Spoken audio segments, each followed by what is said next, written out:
Bien, mesdames, messieurs, bonsoir à tous. Nous allons commencer, si vous voulez bien. Je voudrais d'abord dire que j'ai tenu à vous rencontrer.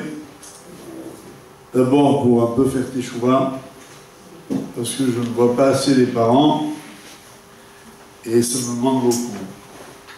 Et je pense qu'on ne peut pas jouer un rôle efficient dans un établissement comme le nôtre si on n'a pas contact avec vous. Quel plus beau contact que de donner un chiour et de parler de nos enfants. C'est donc l'objet du chiour de ce soir.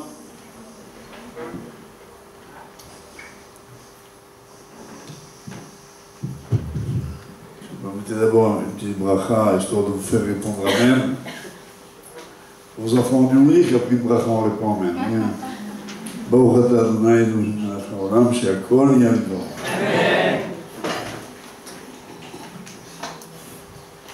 Ne mettez pas l'œil, s'il vous plaît.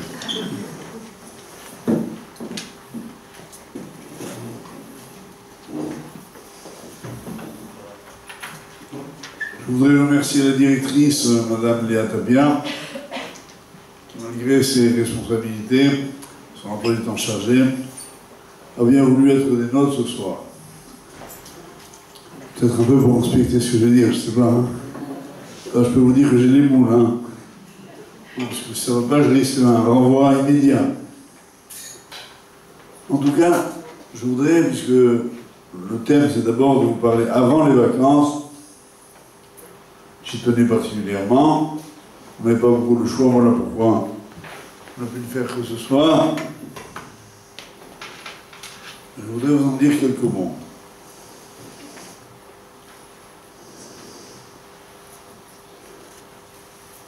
En introduction du shiur, je voudrais vous rappeler deux textes de notre tradition. Le premier dans la Torah qui dit qu'un agriculteur juif qui a donc des produits qui poussent sur la terre d'Israël devait prélever un certain nombre de dîmes, qu'on appelle le maaser. Et il existe un maaser qu'on appelle maaser sheni, qui devait se consommer à Jérusalem. Le texte du Talmud dit clairement que le choix de la Torah est ici très orienté. C'est pour obliger, entre guillemets, les Juifs à se rendre à Jérusalem, à apprécier là-bas l'environnement spirituel qui est celui de Jérusalem, et permettre à cette ville de se développer. Puisque on devait consommer sur place ce maaser et que tous les achats qu'on avait à faire,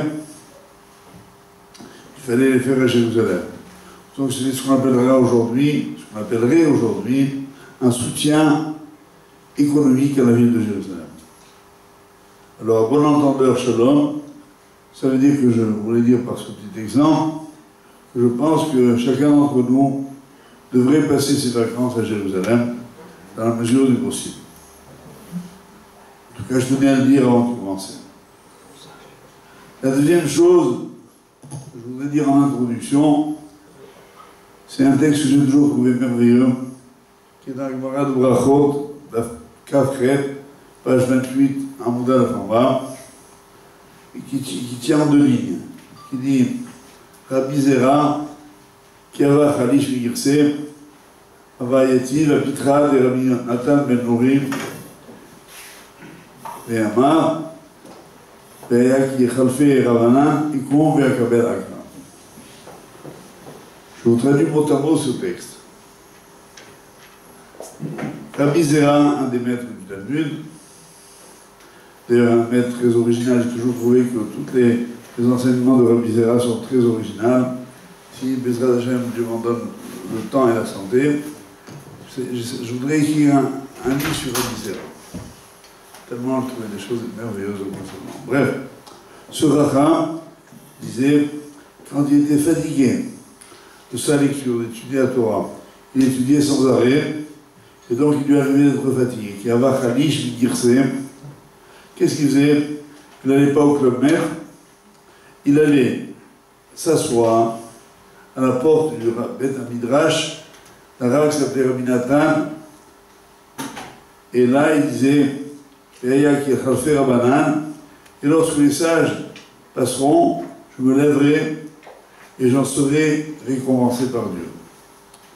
On voit ici une chose qui a l'air bénigne, mais qui est très riche.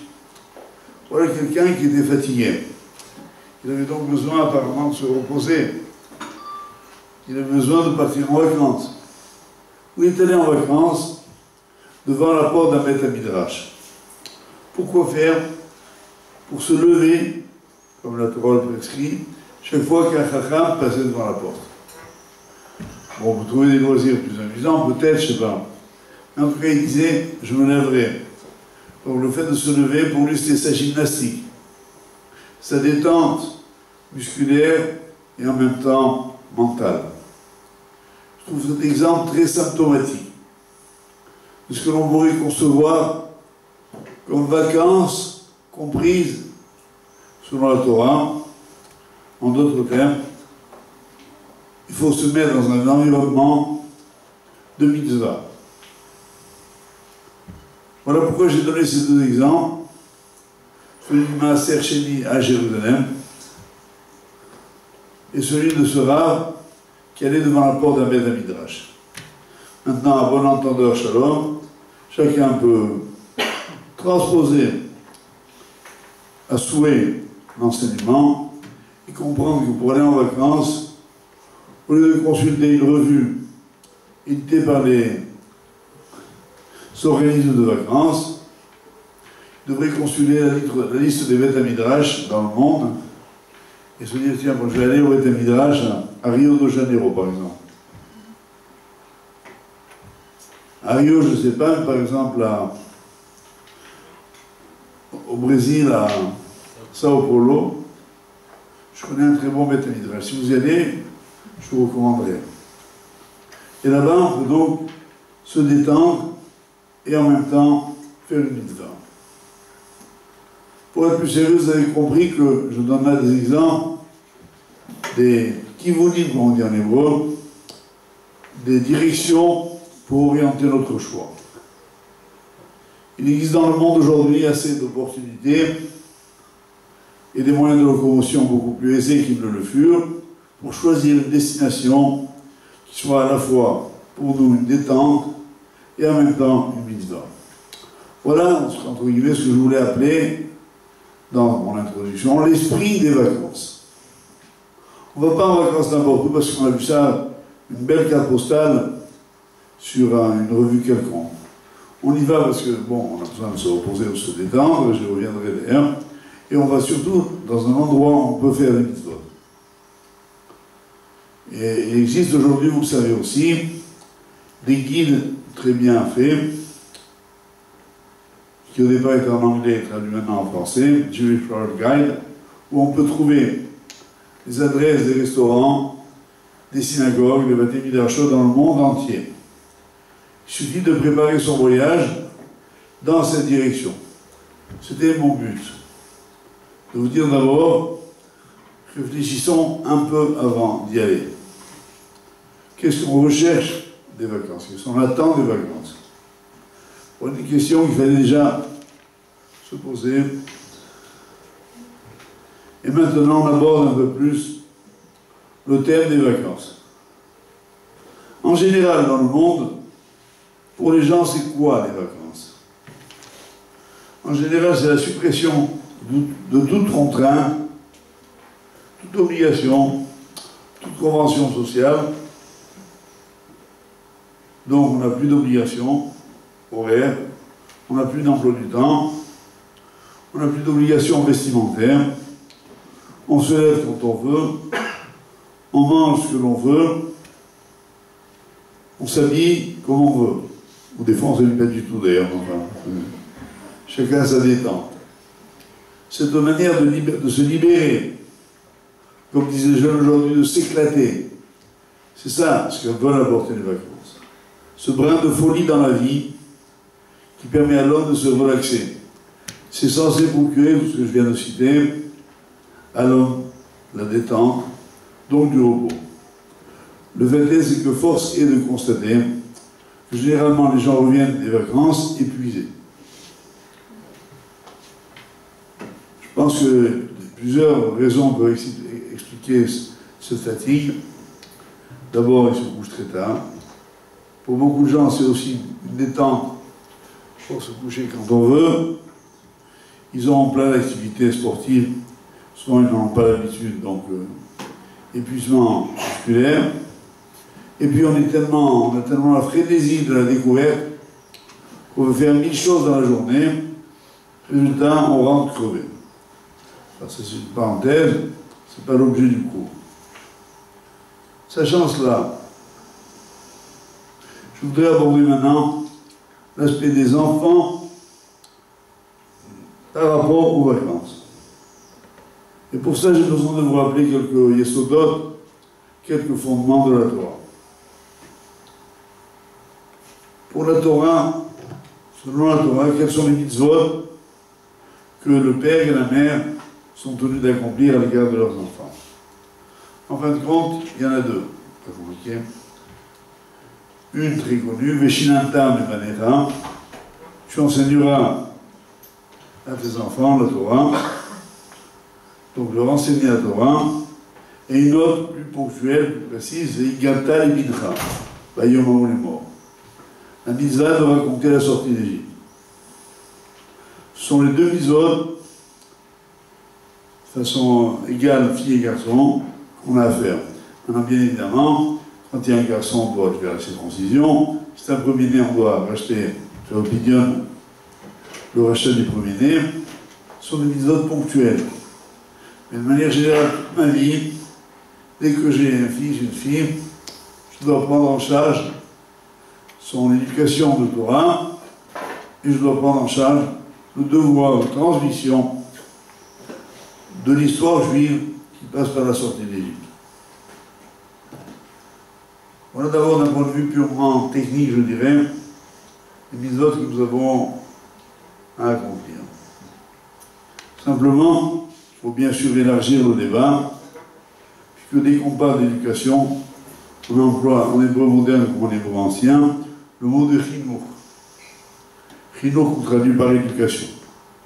En fait, le mot chinour vient d'une racine que vous connaissez tous, puisqu'on la retrouve lors d'une fête qui s'appelle Hanouka. Hanouka, l'inauguration du temple à l'époque où les Grecs l'avaient souillé. Et donc on voit de là que le chinour, c'est initier. C'est mettre ses enfants dans une direction. C'est leur donner un axe dans la vie.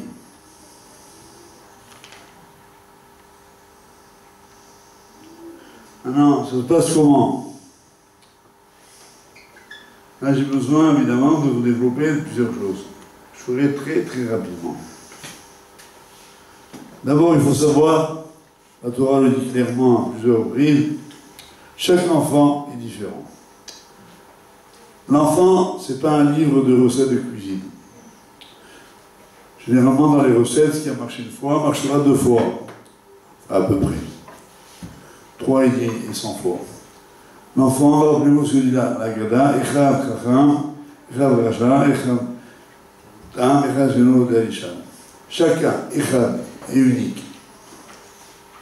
Donc, ne concevons pas l'éducation de nos enfants comme une répétition, quel qu'en soit le nombre. Il s'agit de quoi?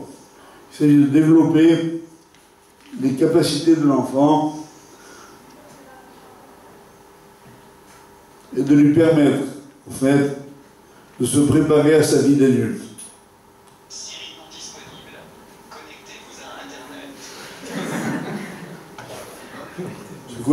Se préparer à sa vie d'adulte, ça veut dire, par incidence pratique, juste pour donner un exemple, qu'une fille n'aura pas besoin d'étudier les halachot sur les téphilines, et qu'un homme, un garçon, n'aura pas besoin d'étudier les règles de Nidal. Bon, quand je dis étudier, C'est de les connaître comme il faut, comme une jeune fille doit connaître celle-ci, ou un jeune homme doit connaître cela.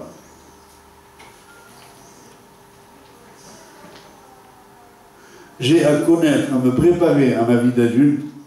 J'ai entre 0 et 13 ans ou 0 et 12 ans. Et je dois arriver à l'âge où je suis khayab, tenu de faire une mitzvot, en étant préparé à ça. La vie d'adulte ne s'improvise pas, elle se prépare. Le but de l'éducation, c'est préparer les enfants à leur vie d'adulte. Maintenant, ce qui est au moins aussi important que je veux absolument dire, c'est de leur apprendre l'esprit de la Torah. C'est-à-dire l'esprit de la Torah. Je choisis pour cela un pasuk qui dit Ve'asita atov ve'yashar ve'nei Hashem. Tu feras ce qui est bien et ce qui est droit aux yeux de Hashem.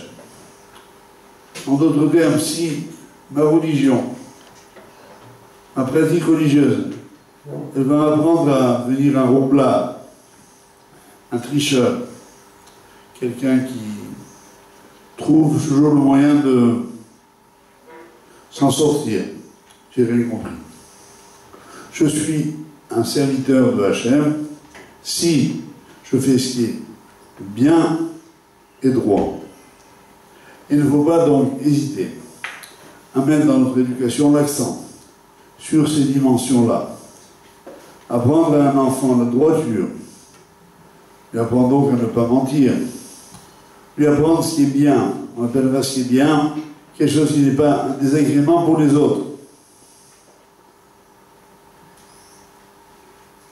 Tout ceci procède de ce verset Ve'asita atov ve'yashar.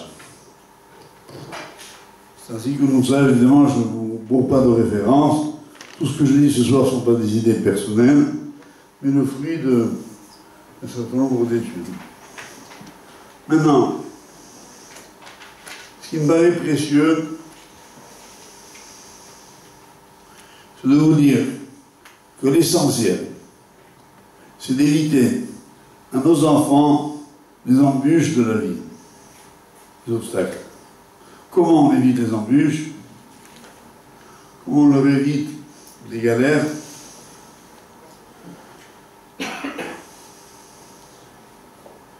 C'est d'abord, et là je vous demande vraiment, si du chiot ce soir vous retenez les 5 minutes qui viennent, d'ailleurs non. Alors, ouvrez vos oreilles et concentrons-nous ensemble sur ce qui va venir.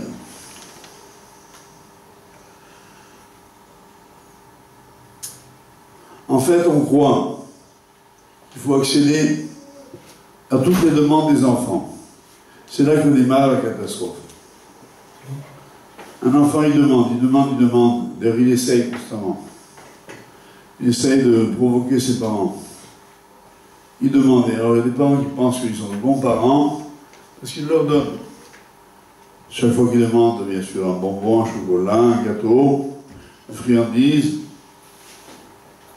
Et nous, on leur donne, donc je suis un gentil papa, parce que j'ai donné à mon fils, à ma fille, ce qu'il m'a demandé. Erreur tragique. Et je n'exagère pas. Au contraire, l'éducation, selon la Torah, c'est exactement le contraire. Excusez-moi. J'ai cassé mes lunettes là avec celle-ci, j'ai un peu de mal.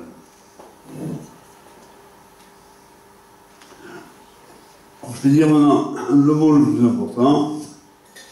Ce qu'il faut apprendre, c'est éviter de trop gâter nos enfants. Et en particulier dans notre civilisation, et en particulier aujourd'hui, les enfants sont beaucoup trop gâtés. Bien sûr parce qu'on ne leur refuse rien, mais on les comble de toutes sortes de choses dont ils n'ont pas besoin, dont ils ont simplement envie. Et on voit le travail destructeur de la réponse à toutes les envies de l'enfant. J'ai envie, donc j'ai. Donc dans la vie, pour réussir, se dit-il, il suffit d'avoir envie. J'ai envie et j'ai. C'est exactement le contraire que préconise la Torah. La Torah préconise, essaye d'enseigner à l'enfant à maîtriser, c'est un bien grand mot à leur âge, mais il s'agit nous de les aider, ses envies. Combien de fois j'ai vu maintenant, vous savez, on met un parent, un père ou une mère mais un peu médiocre, on est souvent un très bon papy ou un très bonne mamie. On a essuyé les plats sur nos enfants. Donc avec une deuxième chance dans la vie, on équilibre davantage. Et souvent, par exemple, quand mes petits-enfants demandent quelque chose, je leur demande pourquoi. Ils me disent j'ai envie. Pour eux, c'est une réponse satisfaisante sur le plan intellectuel et suffisante pour obtenir ce qu'ils veulent. Donc on a tout échoué. Puisque quelque part, je pousse les enfants à avoir envie de quelque chose et à leur combler leur envie. Et c'est là maintenant que nous allons prendre le contre-pied total de cette démarche.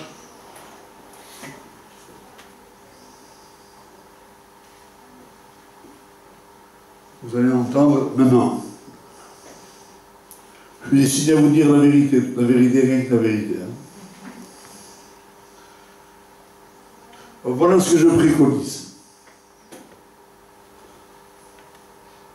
C'est de profiter de la période qui s'offre à nous maintenant, qu'on appelle les vacances, où les enfants sont disponibles, où les contraintes sont moins nombreuses, pour utiliser ce temps, pour faire passer les messages essentiels. Alors bien évidemment, les parents se disent, nous aussi on est fatigués. Moi aussi, je suis maman, j'en ai ras-le-bol tous les matins d'accompagner mon fils ou ma fille à l'école. Ce matin, je vais me lever un peu plus tard, je vais laisser les enfants jouer tout seuls à ce qu'ils veulent, ou le soir. Généralement, que font les enfants? Jeux vidéo, tac, tac, tac, tac, tac, et ça cartonne. On les laisse livrer à eux-mêmes. Je répète, si de ceci on ne retenait que cette phrase. On les laisse livrer à eux-mêmes, et c'est là que démarre la catastrophe. Au contraire, je dirais que pour les parents, les vacances doivent être la période la plus fatigante, celle où on ne lâche pas les enfants. Ne pas les lâcher, ça ne veut pas dire les mettre sous pression, ça ne veut pas dire les stresser par un emploi du temps épuisant, mais être derrière eux, que l'on voit vraiment qui ils sont. Pour savoir qui est quelqu'un, il suffit de savoir ce dont il a envie. Quand il n'y a pas de contrainte, on fait ce qu'on a envie. Or, je peux, en d'autres termes, le lendemain de la fin des classes, tirer le constat, est-ce que Aleph est une molécule ou pas? En d'autres termes, si je vois que mes enfants ont envie que de bêtises, c'est qu'il faut d'urgence les retirer d'Aleph. Et les mettre à Saint-James. Ou ailleurs. Si par contre vous constatez qu'on a réussi à faire passer à vos enfants un certain nombre de messages forts, vous les verrez automatiquement lors de leurs vacances. Et si je puis me permettre, les parents intelligents ne devraient pas prendre leurs vacances en même temps que leurs enfants. Quand les enfants sont en vacances, ils se consacrent à eux, et eux, ils se payent un petit week-end, un Shabbat à droite à gauche, plutôt à droite qu'à gauche d'ailleurs, enfin, pour se reposer un peu. Et les vacances sont là pour les enfants. Alors, suivez bien maintenant.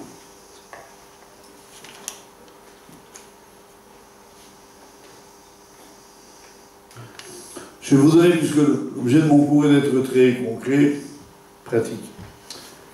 Un fils qui voit pendant les vacances son père se lever, faire sa tefila, mettre ses téfilim, c'est le meilleur chiot qui existe. Tu vas tout de suite comprendre. Son papa n'est pas obligé. Peut-être même que dans l'année, il ne le voit pas. Il se lève à des heures différentes, etc. Je vois mon père mettre les téfilim, ça veut dire que les téfilim font partie de la vie de mon père.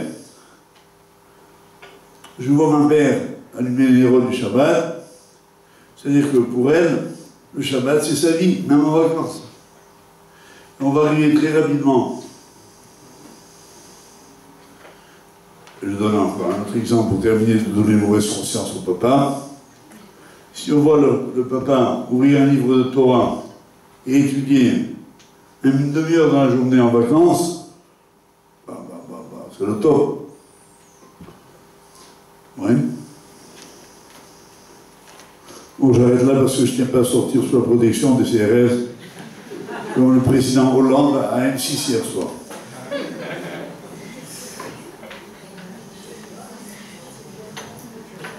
En avant, le message à faire passer, c'est que l'enfant comprend très vite, plus vite que nous.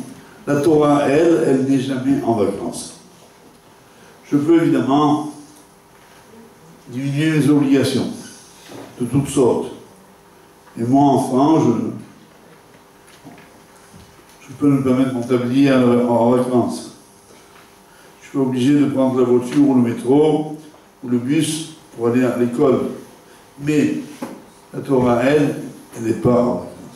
Les mitzvot, on les fait, quoi qu'il arrive. Et là, vient tout de suite l'idée connexe, c'est que Kadosh Baruch Hu, lui, renseignement pris, parce qu'avant de venir ici, je me suis renseigné, il n'est pas en vacances. Comment ça se traduit? On lui adresse une fila. On pourrait entendre un disque, il n'y a pas d'abonné au numéro que vous demandez. Kadosh Baruch Hu vous excuse, il a dû partir se reposer un peu en Afrique du Sud. Non, il est là, 24 heures sur 24, Bechol Et, Bechol Shah. Cette disponibilité du Créateur, cette proximité du Créateur, ça ne peut pas ne pas marquer les enfants. Et j'ai vu en assistant ici au Bissibot, Sidour, comment les enfants, à Aleph, on leur fait bien passer ce message, que dès qu'un enfant commence à prier, il y a une porte qui s'ouvre. Et ça, c'est très important, parce que ça les gratifie d'un rôle vital, capital. Le monde ne peut pas vivre sans toi. On a besoin de Tatsina. Tu dois l'assumer, quoi qu'il arrive.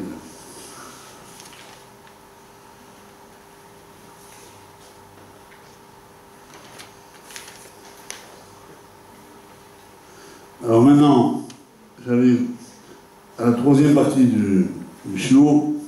Rassurez-vous, il n'y en a que 18 de parties, donc on approche. Sachez que les difficultés aident beaucoup plus les enfants à se construire que les cadeaux.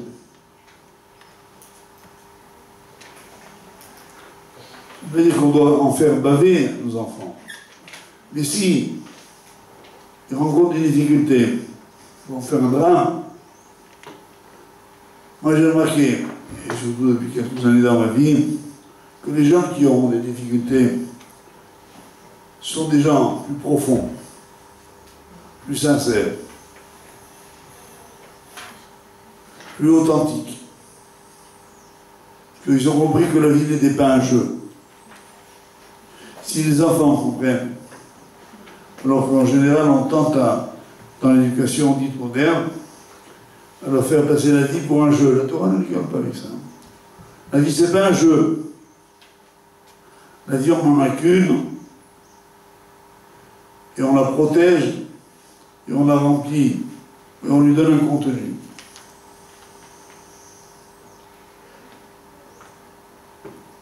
Donc si nous voulons que nos enfants soient un peu humbles, un peu profonds, un peu plus émettre, authentique, voilà ce qu'il faut leur enseigner.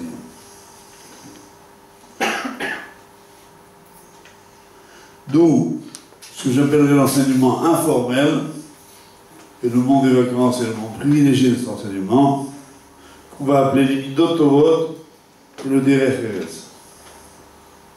Midot tovot, les qualités morales, et la politesse, la civilité.